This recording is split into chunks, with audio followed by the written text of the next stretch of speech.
Welcome to The Courage Effect. I'm Suzanne Weller, and this is a show about growth and unleashing what's possible. You will hear inspiring stories about what courage looks like, how we navigate what's getting in our way, and the opportunities that surface when we choose courage over comfort. Let's get started. Hello, everyone. Welcome to The Courage Effect. It's Suzanne. I'm thrilled to have you here as we are doing our final shows for 2024. Hard to believe that the end of the year is coming up so quickly. This is the second to the last show for 2024. And today's conversation is, they're all beautiful conversations, and I love bringing all of these people into your worlds. Today's guest is Roger Kastner, and this conversation is one that is inspiring, and I think it is a wonderful way to end the year. He brings a lot of great ideas to the table around ways that we can get unlocked, have the conversations that we need to be having with each other at work and ourselves at the same time, to be able to create the organizations and the workspaces where we are truly able to realize our best work. And his purpose, which he says, is to support people in realizing their potential. So this is a conversation about courage, about potential, and about challenging the status quo. Let me introduce you to Roger Kastner. He is an organizational development practitioner who works with leaders and teams to develop new ways of working that achieve business goals and create environments where people can thrive. He's also a leadership coach who works with clients to explore the things that are getting in their way. And he's the host of the What Do You Know to Be True podcast, where he chats with everyday people with extraordinary talent who make meaningful impact in the world. The goal of the show is to inspire coaches, practitioners, and leaders to work more deeply with others so that they can achieve a more purposeful and joyful life. Roger brings compassion, potential, courage, and joy to this conversation, and I'm sure that you're going to enjoy it. Thanks again for listening.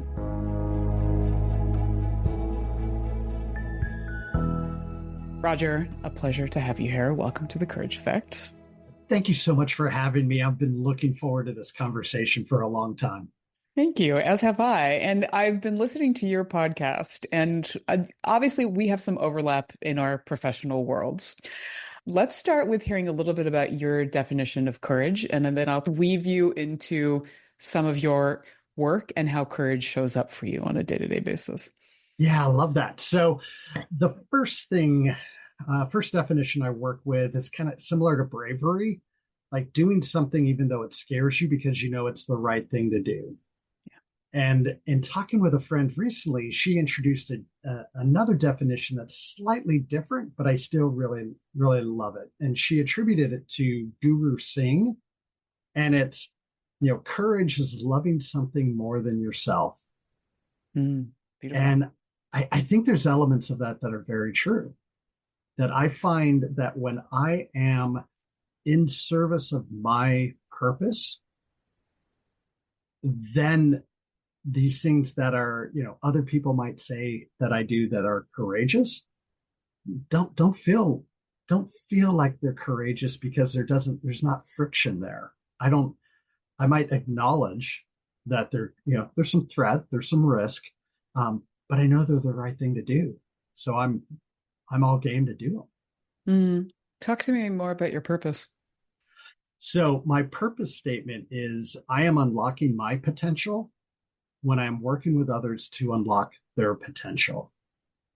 And there is something I think, we might be able to put courage in the middle of that. Like I'm unlocking my courage when I'm working with others to unlock their courage, because it often takes courage to achieve the potential. If something is as grand as a potential, something as big as potential, that requires work, requires effort, requires discomfort in doing something that's outside of what we normally do or maybe equipped to do. So we have to stretch, we have to grow, and part of growing is being discomfort and like Brene Brown says, sometimes we get the mud on the face and trampled upon and all the fun stuff in the arena when you're on the floor looking up. And yet courage is that, I think, that thing that when it's in service of something bigger than ourselves, we get, that's what helps us rise 8 times after falling seven. Mm. There's so much disappointment that's in front of us. I'm thinking 20 years ago, I read Marcus Buckingham's First Break All the Rules, where he shared some of the work he did at Gallup, talking about people not being able to use 80% of workers not being able to use their strengths on any given day. And that strength being that combination of the thing they're good at and the thing that gives them energy. And that was so disheartening. That bummed me out. I remember exactly where I was when I was reading that, thinking 80% of people aren't able to use their strength. So how can we help them? How can I help as many people as I can get to a place where they're able to use their strength, where they're able to find meaning in what they do 40, 50, 60 hours a week? At the same time, I was doing project management for a technology firm that would say in our annual release, if 95% of the features we built did not succeed, but 5 of them did, if 5 of them drove new customers, new traffic, new revenue, that was a success. And yet my heart was breaking there of like, okay, 95% of the work that people do here isn't expected to actually achieve, the business goals, the objective. That's very disheartening for a lot of people who are doing a lot of hard work, who are doing the thing they love, but in an environment where it's not appreciated. Is that what inspired you to get more involved in organizational development work, or were you already there? I mean, you mentioned PMing, but I'm just No, curious. so yeah, the first half of my career was all about was doing project management and committing the sins that I'm now trying to correct. And our mantra within project management was all about scope, schedule, budget, which was true. Everyone cared about scope, schedule, budget until we launched something. And then once we launched it, no one cared about scope, schedule, budget. It was, does the user use and love the product?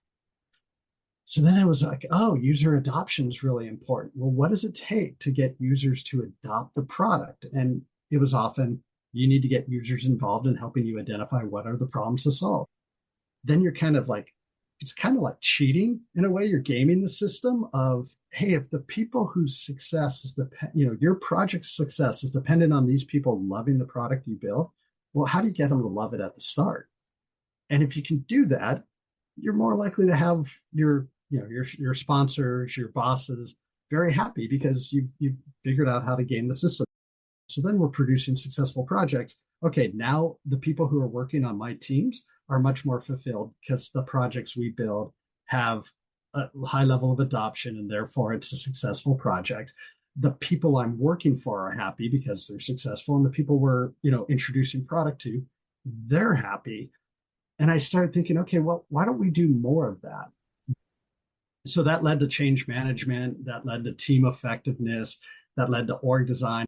It's kind of the basis of org development. So I kind of backdoored my way into org development, and it's kind of fun to have that project management experience, because I now know what it's like for the clients I work with, the leaders I work with, the teams I work with. Like, I know where they're coming from. I've been there. I've committed a lot of those mistakes. And I've now worked with enough of them to be able to say it's possible to change the way they're working. And a lot of times changing the way they're working means we're actually taking on the status quo of how things are done around here, which is also the definition of culture. To do something to get people to believe that something is possible outside of how they do it every day. And this is where I think potential is part of the conversation, and definitely courage. Mm.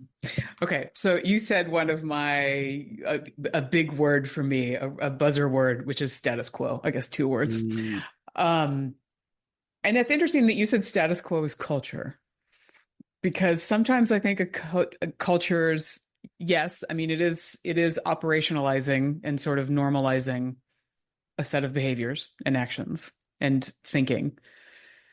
But you also have, I mean, I love to disrupt the status quo. And I think that we really need to do that. And that's part of what my encouragement is. But it's not just disrupting it just for the sake of doing it, right? I mean, it's like Facebook had as one of their values, what, move fast and break shit. Um, like to a certain Right. extent, right? Then there's a certain point of how much are you wasting? You're almost wasting on the other side, right? I think then you're potentially falling into that 95%. Mhm. So how do you know if you're going so far, like if because if you want to listen to people, but you also can't answer all of the questions and the needs that everybody bring to you. Mhm. Yeah, and I should say status quo is the predominant culture Okay. in that it's the dominant culture within whatever organization it is, and we I will like that. hear time and time again when we're working with organizations around, well, that's not how we do it around here. That's how we've always done it around here. And it's like, okay, yeah, and are you happy with the results? Because someone smarter than I said every organization gets exactly the results they're designed for. If we want to change the results, we got to change the way we're designed and how we operate and what we actually do from a day-to-day basis. And a lot of times that is threatening to people because that is moving them from an area of certainty to uncertainty. And that's part of what we get to do within that org development space is creating experiments and nudges to help people to go experiment with things and create psychological safety Mhm. that allows people to move into space to do things differently, to try them out, to get the support they need, and then to figure out how to make that new way of doing something sustainable and repeatable. Mm. And I also like what you said when you started off by you were basically unwinding some of the sins that you had committed originally. So, Yeah. um, as you were redeeming yourself, there's there's a big part of OD work that is about us recognizing the patterns that we are perpetuating. How are we creating that status quo in a way that isn't necessarily serving us, right? So how are we potentially contributing to what is not necessarily best for the organization? And that to me is that's unlocking, and that's incredibly um, that's scary, and that's courageous to do that. But it's not easy. And yet, there are some things that we can do that are relatively easy. They just require a little time. The first is I spend a lot of time now trying to drive clarity into how work should be done, by whom, by when, to what result, and align to a vision that we all find to be compelling to actually start off in the first place with. And when we are mapping out the workflow, like if you've been involved in any process design work before, Yep. once you get current state designed on the wall, there's going to be people in the room saying, oh, is that how you do it? So you're instantly already driving clarity and you're identifying better ways of doing things. And if you align it to the vision of like, okay, so here's a better way of doing what we're currently doing, but we're not achieving the results we want, what needs to change? And by visualizing how work flows through the organization, where we're making decisions or not making decisions, where work is going from one group to another, and those handoffs are problematic. When teams are not not able to collaborate together, and it turns out it's not that the teams don't like each other, it's that they're getting different directions from their boss's boss's boss. There's no way they're going to work together when they're given different directions. So maybe we need to go have that conversation if we're being charged to correct the working between the teams. So the mapping of the work becomes so powerful because it just identifies a lot of the dysfunctions in organizations very quickly. Mapping out the work is one thing. The other thing I find to be really, really powerful is defining terms. Mm-hmm. And one of my favorite terms in organizations to define is accountability.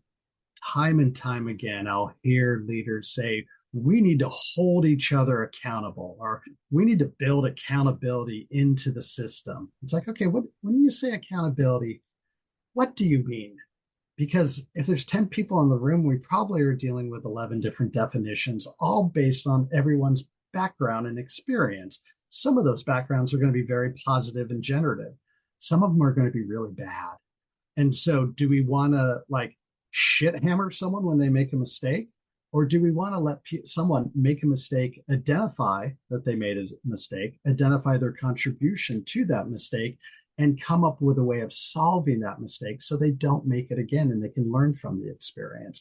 Choice is up to us how we want to define that term. And yet, when we don't define it, we keep thinking it means something when it might mean something very different to someone else. And if it creates a threat response, they're not going to act with accountability. But if you create a way of, making it a reward response by allowing people to take on more responsibility, more accountability, and learn from their mistakes, yeah, I think a lot more people will sign up for that definition of accountability. I love that you bring up accountability because I mean it's something that I've coincidentally I'm working on a lot right now with a certain group of clients that I'm working with. But I find that it's when we don't have accountability for exactly the reasons that you just talked about, we are accepting mediocrity. Mm-hmm. And and a lot of that does have to come down to like what do we define as the standards? How do we co-create those standards for what we're looking to do? And I find that, I'm coaching a lot of the people to have the courageous conversations with the people that aren't stepping into accountability. And it is that Which, whole thing of like, how do I hold them accountable? And I'm like, well, how do we invite people into accountability? We need to change our relationship with accountability. So I love that you're talking about even oh, just and defining it. I love the idea of inviting people into those behaviors. I have seen where you define behaviors, like behaviors around trust, around accountability, around Mhm. conflict. And once you have a common definition, and it's like, okay, I know Suzanne believes this, and I believe it, and the other person believes it, then we can start like operating in that space because we know that's what's expected. And if we agree to a definition and yet Roger doesn't adhere to that definition, that's a different conversation. But until we define what's acceptable and what we're aligned to, then those conversations feel really difficult because it's a little bit of, I think most places people use the word accountability as a set of how do I punish someone Yeah. when they don't deliver the results. Well, that's really problematic because I don't know anywhere in modern work where one person is the sole contributor to success or failure or something. Like, all the work is done in teams, all the work is done together. So it doesn't seem necessarily fair to think there's a single throat to choke or chest to poke or whatever term you want to use. But if we just spend a little bit of time defining it, and it's so easy to define these words, it might not be easy to get people to agree, but once we do get them to agree, then adherent compliance is going to be pretty easy. And Yeah. when someone is not acting above the line, it's really noticeable. And then you could have a conversation around like, hey, we agreed to this. You're not acting that way. What's going on for you? I'd like to invite you back above the line, but what's going on for you? And let's solve for that. Yeah, and I think that's also the psychological safety piece is Mm-hmm. how do we really come to terms with, I mean, I'm working on some stuff right now which is really about, we tend to go from either the desert where like we don't have emotions and we're just transactional to the nth degree, or we go into like the emotional swamp where we're all so emotional and there's so much going on that we're not necessarily able to get a lot done. I'm trying to work with people to be in the middle of that, right? And for myself as well. Like how can I bring relationship to it, but how can I do it where it's in a way that I'm not like where I'm emotionally regulated, but I'm still asking for what I need. And that is really hard, especially when you're dealing with this swamp of everybody holding their own emotions at the same time. Yeah, I love that. And I love this idea of like the emotional side. And then maybe lack of a better term, the technical parts of our job. Mhm. And I would think some of these expectations around the work we do and how we do the work, the definitions of accountability or trust or conflict or whatever we want to define, the way we're going to make decisions and the approach that we agree to. There's these agreements, and then there's the emotional side. And when we have those agreements, I think it's easier to identify, oh, is someone, are they adhering to those agreements, or are they having a moment? They're having a bad day, something else going on. And so when the more things we define, the more things that we have, as part of our agreements or our code, the easier it is to identify of like, okay, Roger's having a bad day. Like let's approach Roger with some affection and care and grace, or just let him go and do his thing, because he'll come back. But we can approach people of like, okay, they're not doing this thing that we agreed to.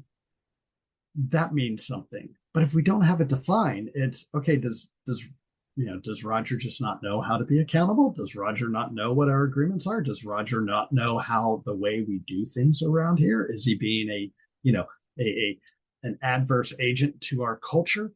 Like a lot of things, a lot of options start coming up that may or may not be true. But if we, put some ground rules around this thing, it becomes easier to understand that we are emotional beings with thoughts. We're not thinking beings with emotions. Emotions are coming into every interaction we work with, and sometimes our better angels show up, and other times they don't. So we need to create ways of being able to identify that and hold space for each other.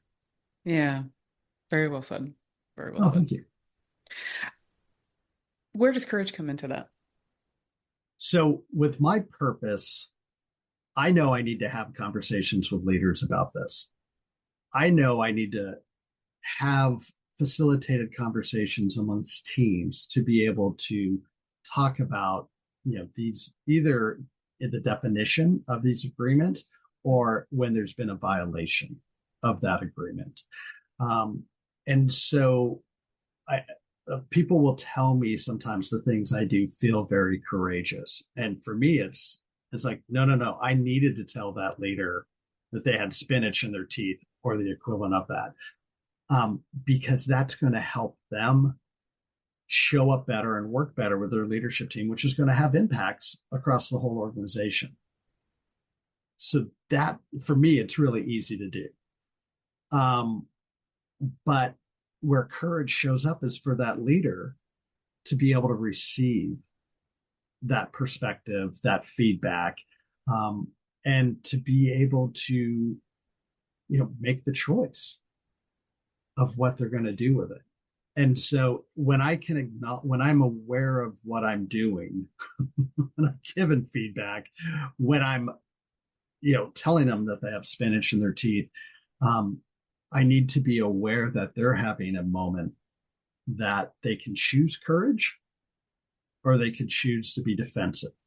They can choose to go back to the old behaviors. They might agree to the behaviors, the good behaviors in the room, but then go back to what they normally do. And it's a courage moment for them. And so I think I need to be better cognizant of, okay, when I'm telling the leader, when I'm giving them feedback of like, hey, that time you told your 800-person organization that they're family, yeah, no, that's probably not a good thing. And there's a lot of reasons why, but tell me what you're trying to achieve. And let me tell you why it could potentially be a bad thing. And then we could talk about, like, are there opportunities to do it differently? Or, a leader that I had this recently, a leader, we're in a workshop, and anytime he was the first person to talk, anytime I'd float a question, he was the first person to talk. He would only look at me when he was talking. And then he didn't ask any questions of anyone else in the room. And so knowing that behavior, all three of those behaviors, was probably noticeable by the rest, by his leadership team. Um, I, I painted the picture for him and asked, hey, when you've been in that position where your leader's focusing on, someone else, when they're not asking questions and when they're the first ones to jump in, what are your reactions? And the leader had almost no idea what I was talking about. It was a little bit like, what would I do? How would I feel? And so we had to go through it a little bit, but he came around to saying, yeah, though, I should probably wait. I should probably, because we've all heard the advice, like the leader should be the last one to talk. Get the opportunity to listen to everyone. Ask more questions than you're telling. And so they know the right behavior. I'm very curious to see what happens next time we're in one of these workshops, if they're able to ask questions and keep the conversation going and be interested in what other people have to say. If they're able to do that, then I absolutely need to go and give them kudos for that. Got to reinforce the right behavior and say, hey, I saw what you did. And that probably has a really positive impact. I like that you're also addressing the courage to listen to it, but also then the courage to integrate it, to decide if they want to actually take the action and make the choice of doing that. Mm-hmm. Roger, we definitely have more to talk about, but we need to pause for a quick break from our sponsors. So everybody, thank you for listening. This is The Courage Effect. We will be right back. These are challenging times.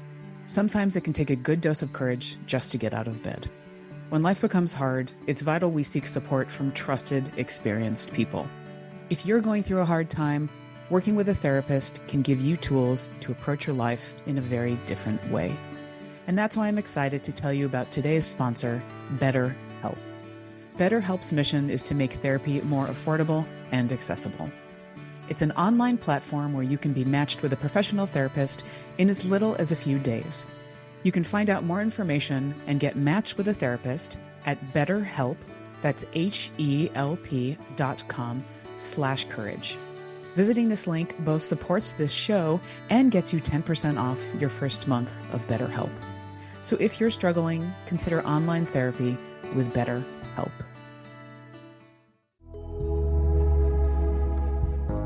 Welcome back to The Courage Effect, where I continue my conversation with Roger Kastner. You're bringing something to mind for me, Roger. I've been reading Dr. Jamil Zaki's Hope for Cynics book, where he's really talking about hopeful skepticism versus cynicism. And you're making me think about like positive skepticism, right? The idea of not just being like blindly optimistic, but also bringing in some knowledge, but still bringing in some positivity and really looking at potential. I just put that out there as something that, as you think about the hope, I like that I'm feeling the more of the optimistic positivity from you in a good way, not in a blinded rainbow toxic way, if that makes sense. Well, it does. And I think I've been accused of, I had a client once said, I can't tell the difference between glasses half full and half stupid, which I do have a list of all the wonderful things that clients have said to me over the years, because one, they're just so funny. And it's so much more about them than it is about me. Mm-hmm. And it's a nice little reminder. I think I have wild mood swings between optimism and cynicism. Maybe earlier in my career, I had more skepticism of what's possible. But I have learned to subcontract that out to my clients and the people I work with. They will tell me where the no is. They will tell me what they're not able to do. And I'm just going to keep, trying to align. Hey, this is what you want to achieve. These are the actions that can help you get there. Choose the one you want to get, the one you want to do if you want to get to this thing. Yeah, I have a friend that recently told me he admires how optimistic I am. I see something and I just go do it. And I don't let things get in my way. I don't let the doubt, the uncertainty, and the voices in my head. And that could be because the voices in my head are saying, go for it. Like, this is going to be awesome.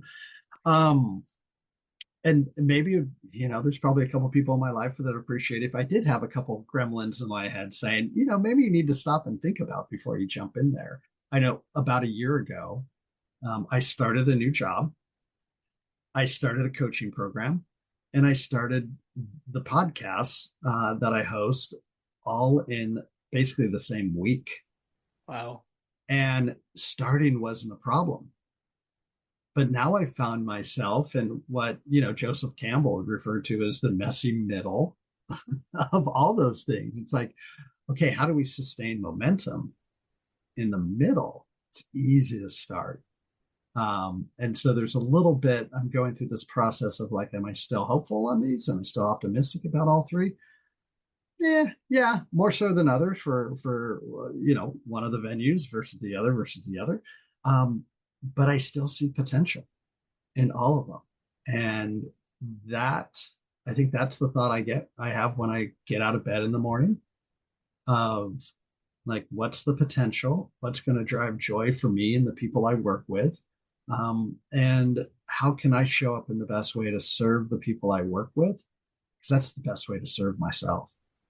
Mm, that's a great anchor. And I love that that's something that's keeping you going as you're going through the messy middle, or the various, all the various stages. But I love the idea of potential.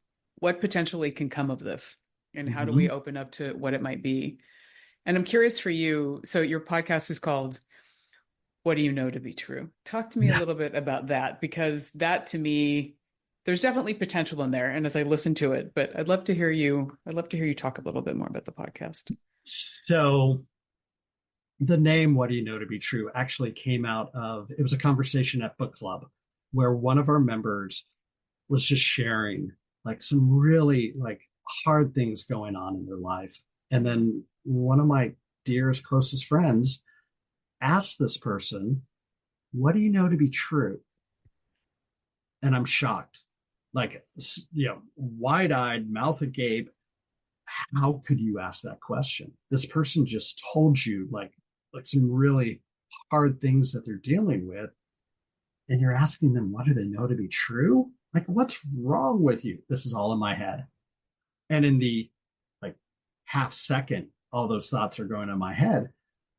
The person responds with just these beautiful truths of what's true for her. And I'm just blown away. Like, what do you know to be true? Like, everyone has their own truth. And in the moment, something can be true, and the next moment, it's not. I mean, I think of truth as something of like, to some extent, a little bit of the story we're telling ourselves, the principles upon which those stories we tell ourselves. Whereas, facts, science can prove out facts, or there's dates and blah, blah, blah. But truths feel much more temporary Mhm. and moldable. And so I have a lot of fun with the idea of using this as the basis of this, the name for this podcast, because I really want to know the people that I'm interviewing who, everyday people with superpowers, extraordinary talent, making meaningful impact in the world. I'm already inspired by them. For them to, many of them have found the thing that is, their superpower that gives them so much joy, makes so much impact that they want to do that full time. They've actually started their own business, so they found a role that they can do that majority of the time, and they go out and do great work in the world and making the place a better place for all of us. Love that so much. I want to understand how they got to that place as a way of inspiring me to get better at what I do, to have more impact of what I do. But I also think it's a wonderful opportunity to maybe share this with more people and hopefully inspire other people to maybe lean into a little bit of like, okay, what is their extraordinary talent and what could they do to increase the impact on other people?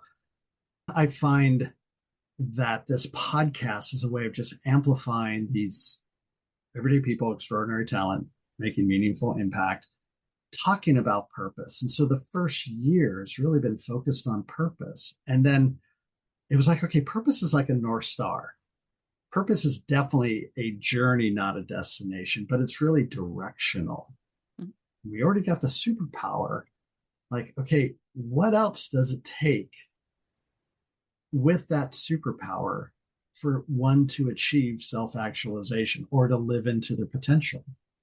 And so I've been playing around with some other ideas. And so I'm about to make a pivot with the podcast to go. The next season is the next component, the pillar of potential, which the pivot's going to be to joy.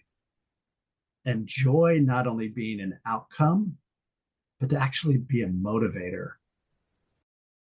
I'm curious to hear the larger season of the show, because I do think I think there's a lot more conversation about joy now. I think it's been one of those things in the past that's been a bit saccharine, that people, it's almost like the toxic positivity thing, right? There's just a certain amount of, it feels a little maybe self-indulgent, or at least it's been shrink wrapped to self-indulgent, but I don't see that at all. I think it's a core feeling and emotion that we all have to have, right? Because why not? If we can't have joy, why the hell are we doing it?